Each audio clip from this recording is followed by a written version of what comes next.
Henry Lee was a significant statesman from Virginia in the 18th century, particularly influential during the Revolutionary War period. Lee's influence helped motivate the separation from Britain, as the Declaration of Independence itself was based on a resolution he had written in the same year. Samuel Adams, another of the highly important founding fathers from the Revolutionary War period, was a committed politician and statesman from Massachusetts. Both Richard Henry Lee and Samuel Adams were very instrumental in gathering support among the colonists to fight for independence from Britain. Likewise, after the war, Adams and Lee continued to be influential with their particular liberal political philosophies and ideas as they worked to establish the government of the United States. The overall context for the historical period in which Richard Henry Lee wrote his March 14, 1785 letter is important to understanding the significance of the letter and the significance of the events and ideas Lee discussed in the letter. From 1781 to 1789, the Confederation Congress was the Congress that governed the United States under the Articles of Confederation, the first real document that established the new republic. The Articles of Confederation represented the model for the eventual Constitution.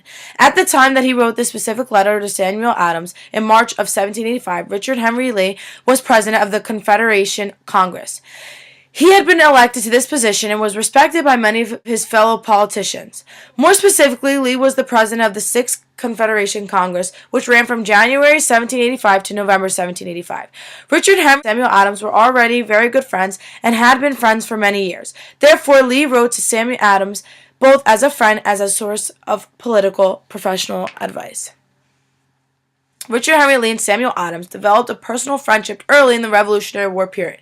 In 1774, Lee was elected a representative to the First Continental Congress in Philadelphia, and while there he grew to be strong and lasting friends with Samuel Adams. Both men often met at home of Richard Henry Lee's sister, Alice Lee Shepard, and it was this time together that formed the foundation for years of friendship. Their friendship meant important things for the success of the new government they worked to form. Since Lee was from Virginia and Adams was from Massachusetts, the fact that the two men were friends and shared similar political goals meant that they could help to bridge certain regional divisions among the states and the representatives from each state.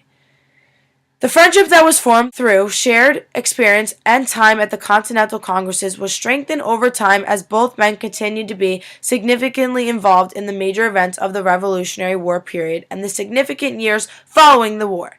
They built a friendship that was both personal and professional. They shared similar political beliefs, and these political beliefs translated to their hopes and goals for the new republic. Furthermore, they were very united in the strength of their feeling against Britain and the abuses of Britain's power. The actual text of Lee's March 1785 letter demonstrates this friendship and political collaboration for the sake of the new United States. The friendship between the two men extended beyond a personal friendship. They shared similar political beliefs and motivations. As Richard Henry Lee mentioned in this letter, he consulted Adams as a friend and as a source of guidance. He said they disliked similar things about the way the British had treated the colonies, and that they were united in these dislikes meant that they were willing to collaborate. Richard Lee expressed his admiration for Samuel Adams's character and judgment as shown by the lines such as, "Philanthropy that I revere and admire in your character must revolt at the contemplation of corruption of power." During the time in which he wrote this letter, the United States was in serious financial trouble. The United States was in serious financial trouble as a new nation. Lee faced the challenge of trying to solve that debt and decide new ways to deal with collecting taxes and settling debts in the future.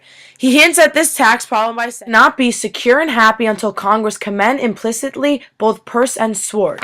He explained to Adams his belief that the effort of every patriot to encourage a punctual payment of each state's quota of the federal demand was necessary, and that the way in which taxes should be collected should be decided in the individual states, not by federal government. Money be found in ways most agreeable to the circumstances of every state. Furthermore, the subtext of Richard Henry Lee's letter is significant to consider and especially important to understanding more of his purpose in writing to his friend Samuel Adams.